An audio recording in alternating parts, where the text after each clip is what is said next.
যেই ডিমগুলি মুরগির পাখনার নিচে থাকে সেই ডিমগুলি কি যায়, যেগুলি পাখনা থেকে বের হয়ে যায়, হ্যাঁ, মজলিসের একটা দাম আছে কি নেই?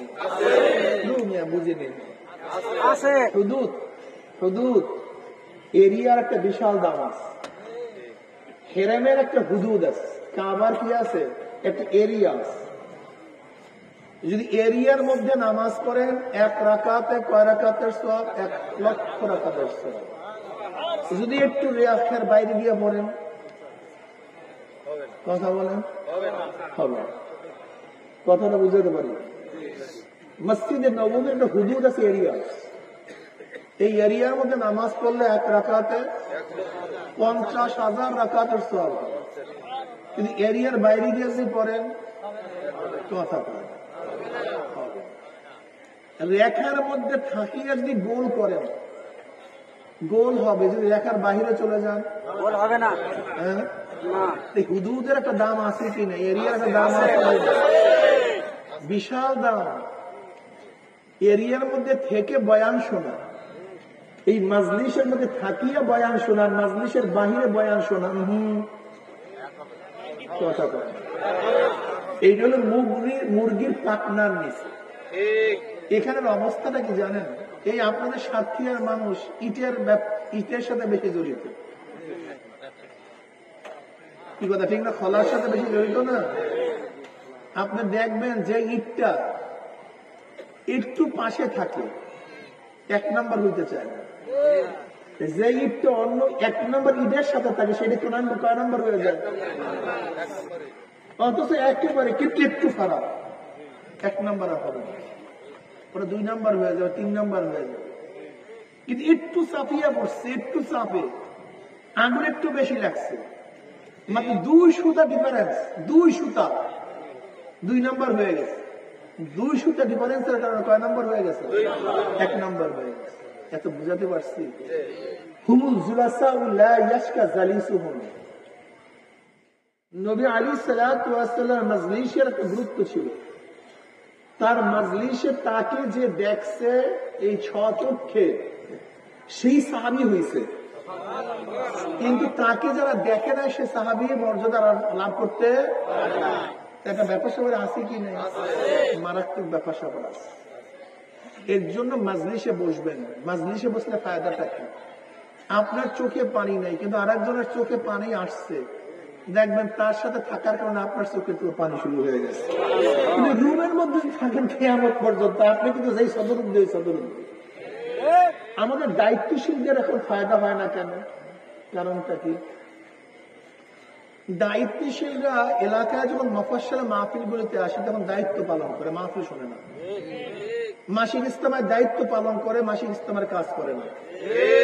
চরমোনাই ময়দানে যায়, রুমের মধ্যে ঘুমায়, মাহফিল শোনে না। অথচ আল্লাহ ওয়াযাক্কির ফাইন্না যিকরা তানফাউল মুমিনিন, আলোচনা করো, আলোচনায় মানুষের কি দেবে? ফায়দা দিবে, মুমিনের ফায়দা দিবে।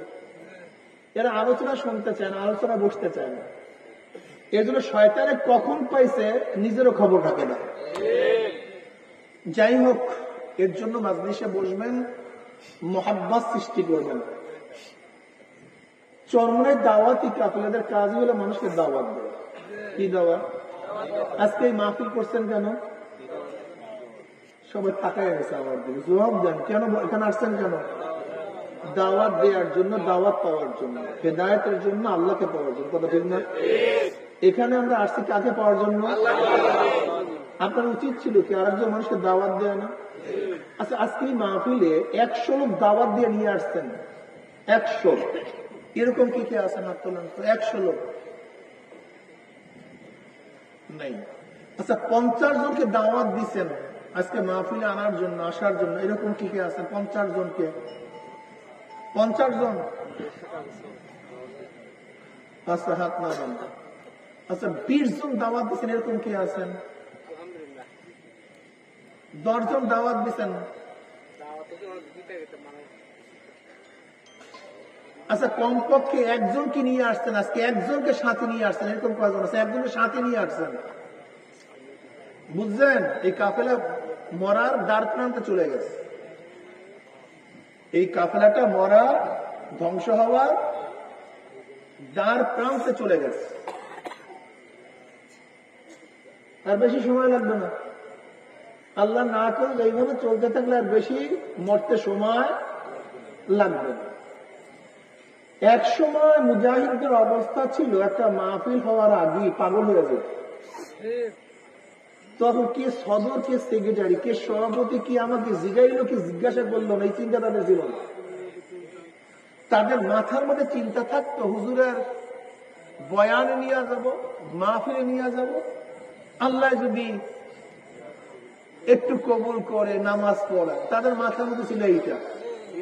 আর আমার মাথার মধ্যে কি, আমাকে তো বলা হয় নাই, আমাকে জিজ্ঞাসা করে নাই, আমাকে সম্মান করে নাই, আমাকে ইজ্জত দেয় নাই।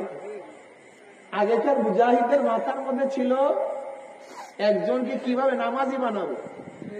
আর এখন আমার মাথার মধ্যে ঢুকছে আমার ইজ্জতের অবস্থাটা কি, আমার সম্মানের ইজ্জতের অবস্থাটা কি। বুঝা বুঝছে রে আল্লাহ রে। আগেকার জমানায় একজন মুজাহিদ এলাকার থেকে কমপক্ষে একটা ভ্যান গাড়ি বইলে লোক নিয়ে আসে, ভাই চলো মাহফিল, চলো ভাই মাহফিল। মাথার মধ্যে ফেকের ছিল। এই ফেকেরের কারণে চরমুনায় মুজাহিদ হয়েছে। আজকে আমাদের মধ্যে কোনো ফেকের নেই। একজনকে দাওয়াত দিয়ে নিয়ে আসবে, এই ফেকের আপনার মধ্যে আমার মধ্যে আসেই না। খুব ভালো মুজাহিদ হয়েছেন, আলহামদুলিল্লাহ, খুব ভালো তারাক্কি লাভ করছেন। শয়তানে একেবারে পুরাপুরি পাইয়া গেছে। তোমাদের কাজটা, হ্যাঁ ভাই বয়ান শোনেন, নত কাজ করেন।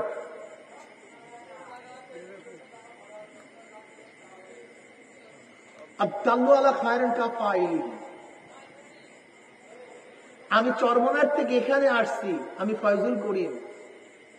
কিসের জন্য ভাবছেন? হাদিয়া নেওয়ার জন্য? এটা ভাবছেন আপনারা?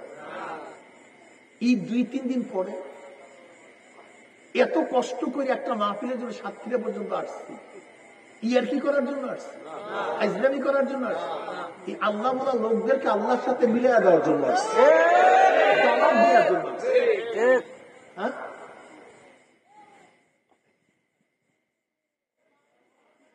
অথচ দেখা যায় আমাদের মধ্যে এই টেনশন নাই, চিন্তা নেই, ভাবনা নেই। অর্থাৎ তোমার মাথার মধ্যে যে পরিকল্পনা ছিল আল্লাহওয়ালা বানাবার, সেই পরিকল্পনা দূর হয়ে তোমার মাথার মধ্যে শয়তান ঢুকাইয়া দিছে নেতৃত্ব দেয়া। আর তুমি নেতৃত্ব দেবে শয়তানের মধ্যে, গাছের মধ্যে। যদি লোক না থাকে, যদি নতুন লোক না থাকে, তুমি কাকে নেতৃত্ব দিবা? কাকে ভাবা? তুমি তোমার তো লোকই নেই। তুমি আগে তো লোক বানাবা, তারপর নেতৃত্ব দিবা। তোমার তো সাথে মাঝে কিচ্ছু নেই, তুমি কিসের নেতৃত্ব দিবা? লিডার হওয়া তো সহজ। হ্যাঁ, অথচ দেখা যায় আজকে আমাদের যুব আন্দোলন কোন এলাকায় জানি, শ্যামনগর দিয়ে অনেক যুবককে নিয়ে আসছে। কারা কারা আসছে দেখো তো, শ্যামনগর দিয়ে যুবকরা কারা, দাঁড়াও তো দেখি। এই যে নতুন নতুন কোলা, এরকম যদি প্রত্যেকের মেজাজ থাকতো দাওয়াতের, তা আজকে অবস্থাটা কি হইতে বলেন তো? বসন্ত বাবা, হ্যাঁ, নিজেদেরকে হক মনে করো, হক হক হক হক বলতে বলতে জীবন শেষ। তুমি হক হয়ে কি দাওয়াত দাও, আর বাতিলরা কি পরিমাণে দাওয়াত দাও? তুমি নিজেকে হক মনে করিয়ে কি পরিমাণ খাটনি করো, বাতিলরা কি পরিমাণ খাটনি করো? তোমার দিমাগের মধ্যে দাওয়াত নেই, তোমার দেখা আমার তো শয়তান নেই। একটা মানুষকে দাওয়াত দেওয়ার মেজাজ নেই, বাদ দেওয়ার কোনো সংগঠন নেই। এরপর আমার দায়িত্ব কি ছিল? উদউ ইলা সাবিলি রাব্বিক। ধরে নেন কোনো সংগঠন নেই, মুজাহিদ কমিটির আন্দোলনে কিচ্ছু নাই, কিন্তু আমার কি দায়িত্ব ছিল? উদউ ইলা সাবিলি রাব্বিক, ডাকো মানুষকে আল্লাহর পথে। আমার কিচ্ছু দায়িত্ব নাই, কিন্তু আমার দায়িত্ব ছিল দাওয়াত দেওয়া। কিন্তু আজকে সেইটা না বুঝিয়া আমি বুঝছি কি, আমাকে কেন সম্মান করা হলো, সম্মান করা হলো, আমাকে কেমন জিজ্ঞাসা করা হলো। কপাল তোমার করছে, তোমার কপালে বোগাস। তুমি নিজেও ধ্বংস হবে। চাউলের বস্তার মধ্যে পোকা লাগলে পোকা এক জায়গায় থাকে না, সব জায়গায় ছড়িয়ে পড়ে, তোমাদের মধ্যে পোকা লাগার কারণে আমার সুন্দর সুন্দর সাধারণ মুজাহিদরাও সব নষ্ট হয়ে যেতেছে, সব জায়গায় পোকা ছড়াই পড়তে।